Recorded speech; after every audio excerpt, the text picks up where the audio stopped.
Well, good morning, everybody, or good afternoon, or good evening, to my two special guests today, Deborah Rosenfeld and Ashley Lewis Presser. Thank you so much for this opportunity to get to learn from the work that you do. You both work for the Education Development Center over in the United States. So would that be still correct in Vermont? Is that in Vermont? I live in Vermont. Yeah. Ashley lives in New York, and Education Development Center is based in Massachusetts, but has offices in New York City, Washington, D.C., various Chicago, and then also around the world in various satellite offices. So Awesome. This is the Vermont office.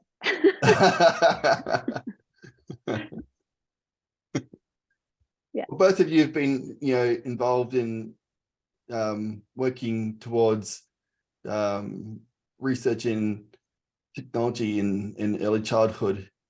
And so, like I said, I've just been looking forward to this, for a long time, to meeting. I met Deborah earlier before, now I'm meeting you, Ashley, and it's a real pleasure, I can just say.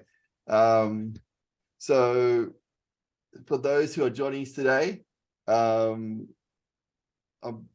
in for a real treat. Like I said, I can't wait to hear what you have for us today. So I'll leave it all in your hands. It's all up to you. Great. Sounds good. Well, we're excited to be here. We're planning to talk about educational technology in early childhood. And we thought we'd frame it around the who, what, when, why, and how. So a brief agenda. We want to introduce ourselves and acknowledge the context of educational technology in early childhood, what might be bringing you to the talk today to listen to this, get into what makes high quality educational technology, and then a specific example, the preschool data toolbox that we've been working a lot on. Ashley's the mastermind behind and is a great example of high quality educational technology in early childhood.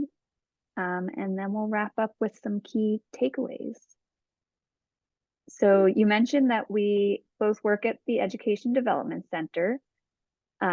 We're here in the United States, mostly on the East Coast. We do education research for one of the centers within Education Development Center called the Center for Children and Technology, where we design and implement and study the effectiveness of educational tools, especially digital ones. We develop guides and frameworks for selecting high quality resources and how to best use them to reap the educational benefits. We focus on STEM, literacy, and computational thinking, and we typically work with under-resourced communities. And just a little bit of background about myself before coming to EDC, which was a ways back at this point. I did teach 1st, 4th, and 8th grade algebra. Decided that I wanted to be behind the scenes rather than up in front of the classroom, and joined EDC as a curriculum writer for an elementary math textbook. And I really like to think about how kids actually learn when designing materials for them. And so I went back to school to learn about how children develop, about how they learn specifically within math education. So in the design of the tools that we work on and the way that we study it and what we're looking for in terms of effectiveness, I'm always keeping in mind the most natural way that children learn about things. And I also think it's important to mention that I have 4 young kids, ranging from 5 to 12. So I get a close look at a lot of how these things work for them and how they're learning as well, which is a nice lens into our work as well. I'll actually introduce herself a bit too. Sure. So my research really focuses on developing and testing STEM interventions that strategically leverage technology. as we would say, like not technology for the sake of technology. Much of this work really focuses on preschool math and preschool science. And as we develop these interventions, we like to employ a design-based research approach that really solicits and values the experiences of teachers as we make decisions about what things are working and what things really need to be changed. And then sometimes making radical changes based on that feedback. And then we run studies to see how students learn from those experiences. Hi, I'm Michael Hilkemeyer, and thank you for watching this webinar replay. If you would like to watch more webinar replays such as this, or gain instant access to over 40 of my online workshops for early childhood educators, why not become a member of my ICT in Education Teacher Academy today? Here's what you get. The second that you enroll, let's become a member, you get instant access to over 40 of my online workshops. Plus, you'll get, why not take the time and visit my academy today and become a member of a professional learning community of like-minded people just like yourself. So before we jump into educational technology, we thought it was important to start with the context of the world at the moment, especially as it relates to education, that we are still in this pandemic, this now endemic pandemic, that for a number of years has interrupted learning and led to a lot of learning loss. Here in the US, there have been headlines about, I was going to say headaches, that too, but headlines about how 20 years worth of progress in math and reading scores have been wiped out during these past couple of years as kids' learning has been so interrupted. We had a lot of time out of school, kids at home doing remote learning without much guidance. And as all that was unfolding, teachers were being asked to do so much more without the preparation for doing it, while they also had their own caretaking responsibilities in many cases. And so then there's this mental health crisis that's built up with those circumstances. And I just read a headline that was saying that the toll on teachers has actually been greater psychologically than even in the healthcare sector, which is not surprising, but also quite alarming. So when you think about all of that, where do we begin? It sounds pretty dire. I don't mean to paint such a dire picture, but I do think that it gives us a nice opportunity to think about where educational technology fits into that, because educational technology has the potential to do things at scale, to be individualized, and to engage learners, give them lots of practice opportunities. There are a lot of ways that it can address these challenges that have been happening, but when it's done well. When it's not done well, it's just another thing in this vast landscape of stuff being thrown at people, and too many choices often makes things more complicated, not less. So technology is everywhere, it's here to stay, and we know that kids are spending a lot of time on it, even at a young age. They're spending around 2 hours a day on screens. So that's an opportunity because we have the audience there, but also important to know what is in front of them, to use that time wisely. And in app stores, there are over 500,000 apps at this point that label themselves as educational without any kind of standards or guidance of or even definitions of what we mean by educational. So how anyone is supposed to make choices about what to use in an effective way, selecting high quality things is really a huge struggle in this area. So with that in mind, that's what we're trying to help with. How do you start thinking about in this vast landscape? What can you do and how can you do it? And all those questions. So try and frame it with these four W's and a how.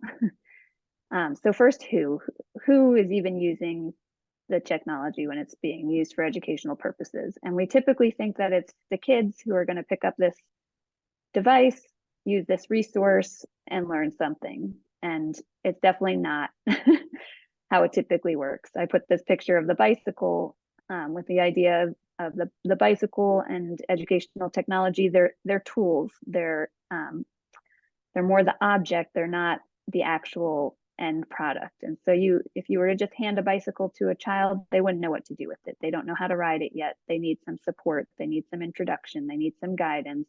And eventually, yes, the goal is that they can ride it on their own, and then they can do new things and more advanced things because they have this tool to guide them. So when we think about who the users are, yes, we're aiming towards the rider of the bike or the child, but they're not doing this on their own. The caregivers and peers and educators around them are also the users. And they're importantly the curators, the ones selecting the resources. And so they should try them out in advance and alongside children and incorporate them into the experiences that are meaningful and make sense to children, so that that can not just be an isolated experience, but extend across settings. And importantly, a lot of these apps, even the ones that are labeled as educational, they have advertisements, distracting features, bells and whistles that can really draw children in, but actually detract from the learning. And so when an adult is there having previewed it or doing it alongside, they can help keep the focus where it's intended. All right, so we know who's using it and selecting, but what are they actually looking for in high quality resources? And so there are various ways of thinking about this. This box on the right side, one of our projects at EDC at the Center for Children and Technology put together this list within a larger document that was part of work that they were doing for the Bill and Melinda Gates Foundation, that had some guidelines around how you might select the technology tools and the media that you would use, considering the goals for the children, using it socially with other people, encouraging collaboration and communication, opportunities to be creative, and culturally responsive, which culturally responsive means being aware of the users in terms of the languages they speak, the way they look, the way that they use media, the way they interact with each other, what learning looks like within that context, so that it can be picked up and used effectively. A recent article by Kathy Hirsch-Pasek, who's a big leader in this field, she talked about looking at 4 pillars when you're evaluating a digital tool. And these are active learning, engagement in the learning process, meaningful learning, and social interaction. And these are sort of some of the same things that I've just been saying. You know, instead of being a passive resource, you're actively engaged in doing some problem solving, doing some task. You're engaged because it's fun, it's play-based, it's meaningful, it connects to experiences in your life, and it's social. You're playing together, you're watching together, you're using it to communicate something, to connect. Home and school is a really nice thing so that parents know what's happening at school, and kids can continue their learning as they go home and as they're in the community. And I just wanted to add, within all of this, it's implied this play-based learning, but often when we think about digital tools, we forget that there's still the possibility of it being play-based, because we think so much in early childhood of play-based has to be hands-on. But when it's open-ended and it's flexible, and kids can come with their own questions and engage in their own ways and at their own pace, it really maintains a lot of the features of play-based learning. And so these resources for young kids in particular should make sure to maintain those features, because that's actually how young children learn. All right, when, I think this is an important question that often gets overlooked. We think like there's so much potential and it's so available and there's such opportunity to use this ed tech, and we're excited and it's scalable and we have this huge problem in front of us. But there are a lot of times when it's not actually appropriate to use it because it's interfering or getting in the way of valuable experiences that young children can have, like building relationships with peers and teachers, and family members. And it can distract from the focal content in the way that we were saying before, like too many bells and whistles. It's just to be fun, and it's not actually honing in on the actual concept that they're trying to learn. So I think those are important to keep in mind, because these are still young kids who generally we want them exploring out in the world and all those kinds of things. But there are these good reasons to use it also that do feed into what we were saying earlier about the context of this pandemic and all the learning that has been lost that we want to help with. And so the Brookings report, the Brookings Institute put out a report recently where they said there's basically 4 main reasons to use educational technology. And that's to scale up high quality instruction, to facilitate differentiated instruction, to expand practice opportunities, and to increase learner engagement. And all of those are very beneficial. So thinking about those things when deciding when to use a resource and when not to.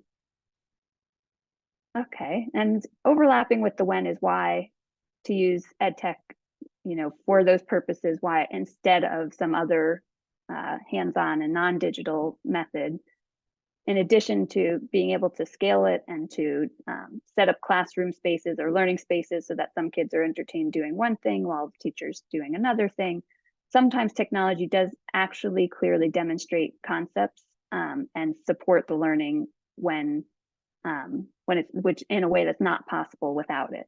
So some of this is just in terms of accessibility for students who benefit from audio being, instead of having to look at written text, or more visual, or being able to like follow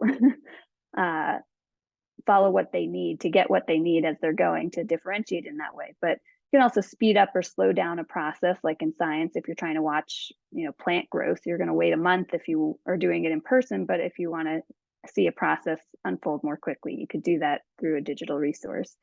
You can have a more controlled environment and factors, like if you're learning about ramps, and you're doing it in a classroom, it's a lot harder to actually make sure that you have the right incline, and there's not the carpet isn't all bumpy, and the cars that they're using, the wheels are not all stuck, all those kinds of things that actually happen when you're in the real world.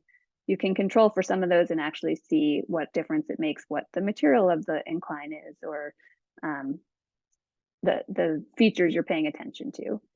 And you can zoom in and zoom out and show parts separate from the whole, all those kinds of things that are harder to do in real life. So there are some clear ways that educational technology supports learning.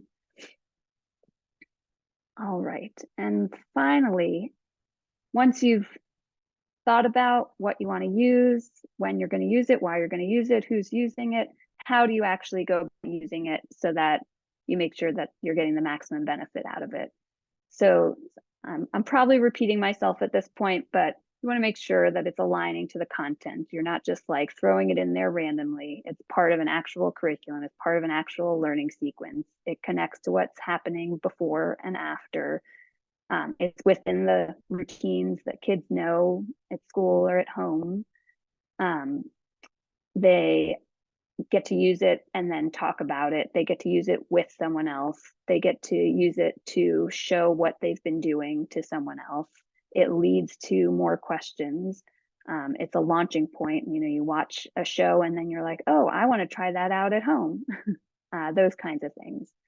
And communicating across settings. There are a lot of tools for documenting student learning that then the child gets to record their voice talking about, I made this picture and this is what it shows, and the parent can respond to, and it really fosters a nice communication about what's actually happening. And then it makes it easier for the parent when they get home and say, how was school today? And they say, good, and they don't tell you anything. Say, oh, but tell me about this thing that I saw. All right, so that was a lot, and it's very abstract, which is why we thought it'd be really nice to ground it in a specific example. And Ashley's going to take it away for a little bit, talking about the preschool data toolbox, which is a great example of all those things. Hi, everybody. I'm really excited to share some information about the preschool data toolbox. So this is a digital app that is available in the Apple Store and the Android Store. And the goal is to really help young children learn about data collection and analysis. So in a classroom setting, the time spent collecting, organizing, and creating visual displays can take a lot of time. And we know from some of our colleagues that the ideal way to approach data collection analysis and the discussion about it is you spend approximately a third of your time collecting and creating the display, and 2/3 of your time actually talking about it and looking at it and determining what it means. So we created this digital tool as a teacher facing app that the teacher could hold, and the children also can play with it, but it's not a game per se. It's meant to be a tool that teachers will use along with their students. So the goal was really to create a simplified way to create these displays of data and to be able to look at graphs quickly and easily, and also make sure that those are really well integrated into kids' hands-on experiences. We've built a lot of these activities to make sure that there's hands-on experiences, there's physical activity, and that it integrates with literacy and social emotional learning. So for example, children will read a book with their teacher and then they'll make graphs based on things that happen in the book. Or in one of our activities, there is, they vote on how they feel. So they say in the morning, do I feel happy, sad? And then they create a graph about that. And then they do it at the end of the day and compare the two graphs. So we're trying to also make sure this integrates into all the other things that teachers are trying to experience or have their children experience throughout the preschool years. Can you go to the next one? Yeah. So the intervention itself, there's this app, and within it, you'll see in the upper right-hand corner, there's a teacher's guide. The teacher's guide is both embedded in the app itself, but also online. And what that includes is 9 investigations, with each investigation having 3 to 5 activities within it. And the goal really is to foster preschoolers' math and computational thinking in a way that's fun and engaging and developmentally appropriate. So as I said, this is really a teacher-facing app that allows teachers to create these representations and engage in data talks. We even like for the teachers to call the children data scientists. So they put on their data scientist cap and kind of role play what it is to be a data scientist. And the children really enjoy that. Can you go to the next one? Okay, so of those 9 investigations, 6 we've already written out, but we also encourage teachers to create their own investigations based on what's going on in their classroom to build on something that isn't data related that could be. And then it culminates in what we call a data story. So the data story, and I'll show you an example, is an opportunity for the teacher to pull in several graphs and annotate them, and then have it almost like a presentation or a book that they can review with their students over time, or to share with parents if they would like to do that. So if you can see on your screen, we have a couple QR codes. So there is the app is free in either the App Store or the Google Play Store. So I'll just pause right there so you can grab your tablet or your phone, and it'll link directly to where to download it. Okay, I'm going to try the next one. So the next one, this is a link to the teacher's guide that is on the web. There's also one embedded in the app.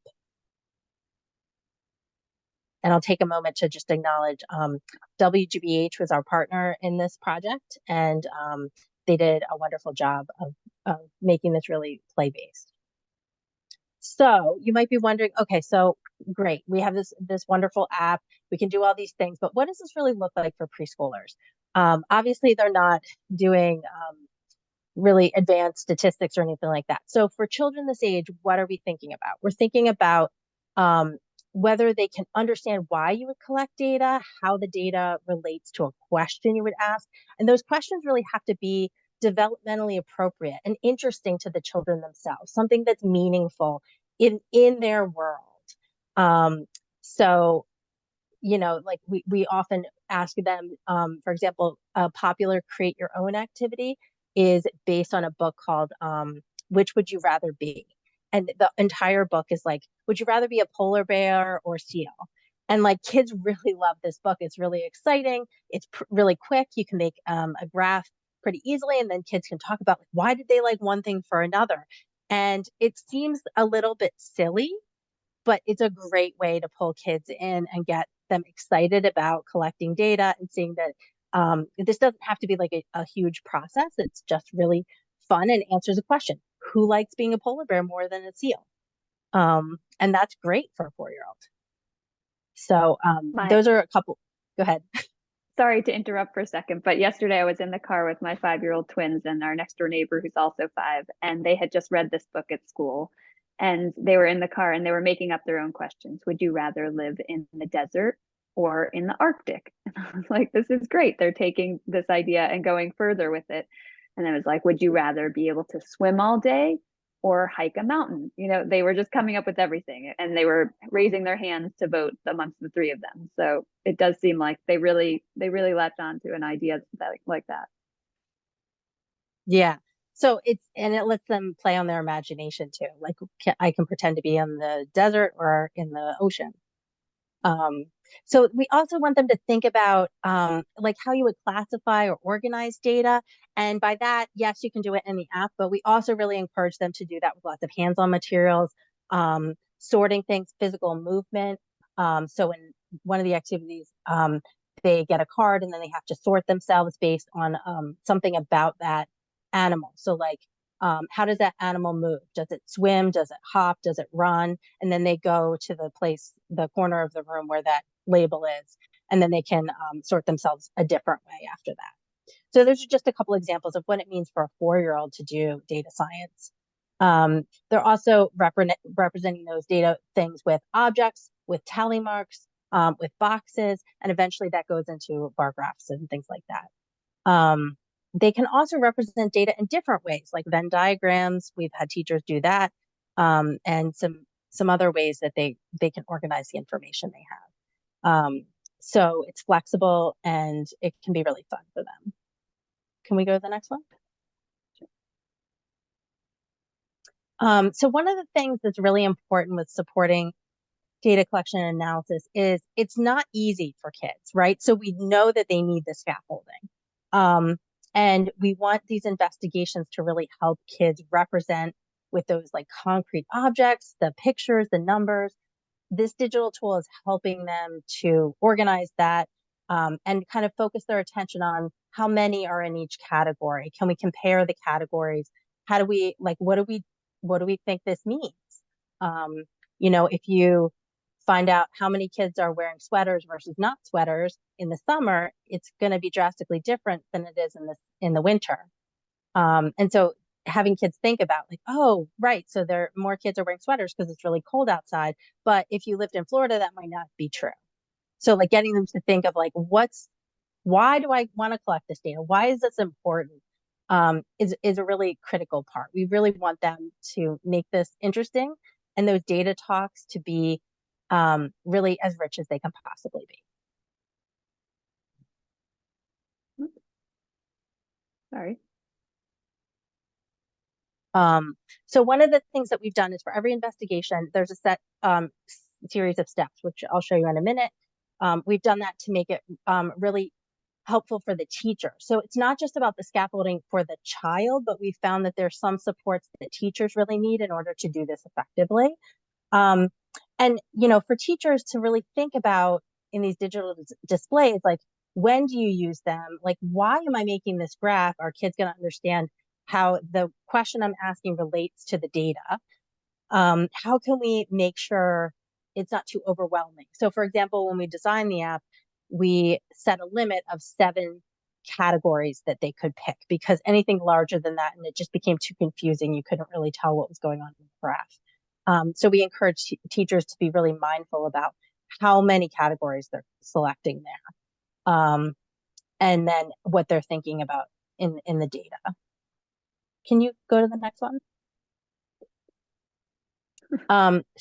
So one of the things that we think about with the app that's really nice is that it helps us address some common errors. So you'll see in the top there, you have all these cards with different animals, right? But the problem is that the whale and the flamingo, the cards themselves are bigger. It's not that there's more animals.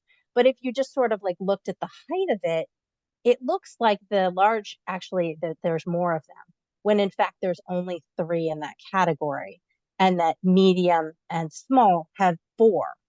So they actually have more than the largest. So that's a really common challenge for young kids, is they equate size with more, when really we want them to count the number of objects. So on the bottom, you'll see here, this is also a common thing. So the child has lined everything up, and it really looks like there's more red than there is purple. But if you actually line it up in in a graph or in a grid, we've even used like a grid on the floor where the children can stand in it, or you can put objects there to make it really, really clear the one-to-one correspondence between the object and the location of the representation. So those are some common errors we've tried to address in the app and prevent, and bring teachers' attention to as well. So here's the different steps. So we really want every investigation to focus first on the question, and a question that's answerable by that data. And then make it really quick and easy for the teacher and the children to collect and organize the data. And then as they look at those graphs, to analyze and interpret the data. So we've added a couple little tools, which we'll show you in a video, that allow the teacher to, say, draw on the screen. There's some data talk questions at the bottom. There's different ways that you can sort the data. And there's different ways that you can show the representation on the screen. Let's So see if let's this works. show you. Yeah, I may not have selected the button for sharing audio, in which case I'll unshare my screen and reshare it. So tell me if you're not hearing it. It looks frozen on my end. Oh wait, there it's going. I don't hear the audio though. Don't hear it. Okay, sorry. Let me stop the share and then I'll reshare it. Okay, share sound this time. Got it. All right. There we On That's the still not- What Do We there Wear you go. investigation. To find lesson plans for the investigations, click on the Teacher's Guide link in the upper right-hand corner. Once you've reviewed the lesson plans, you can start creating graphs by selecting the purple button in the middle of the screen. Select the first investigation, called What Do We Wear? In this investigation, children will make object graphs using an attribute of clothing to sort, graph, and discuss what children are wearing. Start by telling children that they will be doing what data scientists do, collecting and thinking about data. In the first activity of this investigation, create a graph focused on features of children's own clothing. For example, do you have a zipper, or do you have a button? Let's look at how to make these graphs in the app. To start a new session, tap the plus button. Enter a session name and press the green check mark. Tap the research question you want to focus on. For example, do you have a zipper? And press the green check mark. Tap the blue box to add categories. Each investigation allows you to choose between 2 to 7 categories and add images of your own using the camera icon. You'll use the camera icon in other investigations too. For this research question, do you have a zipper, we'll have just 2 categories. In this case, the zipper or no zipper icons. Tap on the 2 categories and then click the green checkmark button. Tap the blue box to select a range. You can select a range of 0 to 5, 0 to 10, or 0 to 20 for this investigation. Pick a range that provides enough space to include all children from your group. For example, if you have 9 children, selecting a range of 0 to 10 might work, but if you have 13 children, you might want to select a range of 0 to 20 in case all children are counted in one category. Now add data by tapping on the categories. Press the plus or minus buttons to increase or reduce the count in that category. After data has been added, click the green button at the top. This analysis screen has 4 buttons at the bottom to help you work with the data as you engage children in a data talk. The slider button will allow you to change between having pictures for each data point on the graph with the slider to the left, to solid blocks with the slider in the middle, to a solid bar graph with the slider to the right. The sorting button will allow you to sort your graph data into ascending order, descending order, or some other order that you create by dragging the columns. The Discuss button will bring discussion questions to the bottom of the screen to help you during data talks with the children. Press the arrow button to go to the next discussion question. Press the Draw button. Now you can select from 3 colors to draw on the graph with your finger. After drawing on the screen, the drawings can be hidden by touching the eye icon, going back with the arrow icon, or deleting the drawing with the trash icon. At the end of the activity, the children will see this celebration screen. Repeat this process with the same or different research questions so that you have 2 to 4 graphs focused on children's clothing attributes. Have a data talk about each graph. In this investigation's second activity, your data scientists will sort and graph clothing cards or clothing from the dramatic play area. For example, create a graph of cold weather and warm weather clothing. So far, data scientists have focused on graphing 2 categories. This activity is a good opportunity to add a 3rd or 4th category.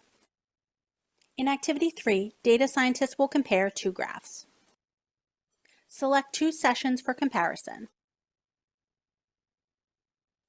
and click the green Compare button. Rotate the tablet to compare the 2 graphs side by side. You can compare 2 graphs of the same activity that were made by 2 different groups of children, or compare graphs from 2 different activities. Comparing graphs is challenging for young children. Start by asking children to say what they see in each graph separately. Then ask what is similar and different in the graphs. During this data talk, use the Draw feature to help children compare the graphs. This is a good opportunity to compare the same data displayed with 2 different ranges. For more information, please visit WGBH's firstaidstudios.org site. So that's an example of one of our investigations. We have videos for all the investigations that we created. So if you're interested in all the others, we can put a link in to show you where those are. Can we, go to the next one. So I also just wanted to highlight the other types of investigations. So we have the Create Your Own, which is a really quick way to create a graph or a chart, and then you can compare those charts. And then the Design Your Data Story, I wanted to give you an example of that. So as I said before, this is where you're investigating based on a theme. So there's multiple tally charts or graphs, and then you sort of create a book, you add text, and then you can describe like what the question was, what categories you picked, and what you learned from the investigation. And it displays on the screen kind of like a slideshow, or you can print it out like a book. So here's just an example. So there was a water unit, and let's say the first investigation was what's your favorite precipitation? And then at the bottom here, there's like a place to add some text that says, our class voted to find out what types of precipitation, rain, snow, sleet, or hail the data scientists preferred. And then it displays the graph on the next page, and there's a little blurb that says like what they did. So they voted and they had a data talk. We discovered that the most children like snow, followed by rain and hail. The least children like sleet. So that's just, it's pretty simple. It's still something you could read as a book, but it's engaging, and the kids are really invested in it because that's what they chose to do, and they were able to do that. So then they would it could extend into the next investigation. Can you do the slide? Yeah. Which is they investigated how much water do different animals drink. So they looked up how much each animal would need. They created a graph, and they noticed in their data talk that the bigger animals needed more water than the smaller animals. So that's, it's pretty simple, but it's really exciting and fun for a 4-year-old. Can you go to the next one? Mhm. And then the next one, this was a related science experiment where they had a number of objects, and they did an experiment where they would see which objects sank and which ones floated. And then they created this tally chart here, and they said they discovered more objects sank and fewer objects floated. We wondered what makes things float. So that's another thing, is when you're thinking about answering a question, sometimes it leads to more questions or stuff you just don't know. So it's a great way to kind of inspire curiosity about other things that they might want to know about or do. So that's just an example of the different kinds of things that you can do in the preschool data toolbox. And it's hard to see from these graphics, but in the app, it looks like a book. And you can actually print it out, and the kids can have their own book too, to remember what they did and to share with other people. Yeah. So we were hoping that this would really be something that would help make a meaningful contribution to preschools, because we discovered that there really wasn't anything like this for preschools that was intended to be really user friendly and simple and not wordy. So you didn't have to know how to read in order to look at it, which is a really important thing. We also wanted to design it so that it was intuitive for teachers. And we actually found it was more intuitive for the kids, who picked up on it quickly and often were teaching their teachers what to do. And that, you could use this with a wide range of young children. So if you have a classroom with 3-year-olds in it, they can do some things. You just have to scale back a little bit of what they're doing. Whereas if kids are really advanced, you can have them do more, and you can just adapt it that way. So we hope that this app provided those affordances that are not typically available in preschool classrooms. Yeah, and just a final thing to say, just to wrap everything up. Thank you, Ashley. That was great. Just some key takeaways to reiterate some of the things we were talking about, that EdTech has potential to address learning loss because it's scalable and can be differentiated for students with different strengths and needs. It should remain play-based and engage learners in active and meaningful social learning. It can support relationship building and connect home and school, continuing and sharing learning across settings. Supplement, not replace hands-on learning, and thoughtfully selected, supported, and integrated to facilitate learning of target concepts. So when this is posted, we will try and share the links, since this won't be clickable, to some of the things that we've mentioned in here and some related articles. And thank you so much. And feel free to contact us with any questions and stay in touch. Well, thank you both, Ashley and Deborah, for your valuable time and expertise today. It has been, like, for myself, I'm sure for those who are watching, a real pleasure and a privilege to learn from the work that you do, which is so valuable in trying to help early childhood practitioners to use technology in a successful and an effective way in their learning environments. So thank you so much from the bottom of my heart to you for your time today. Thank you so much. And I would also just like to maybe extend an invitation to both of you to maybe possibly future meetings like this in the new year, and also to, like, maybe if you'd like to add to some, to contribute to any sort of work content that you would like to add to my articles that I write. I don't know if you've been reading much of my work, Ashley or Deborah, on my website, but I write a lot about digital play-based learning and digital strategies in early childhood education. So if you'd like to add to that in any way, I'm more than happy to have that contribution from both of you at any time. So I won't hold up too much more of your time. Just to It's been a say pleasure. Thank you. thank you so much. Very much appreciated. Both Yeah. to you, Ashley, and to you, Deborah.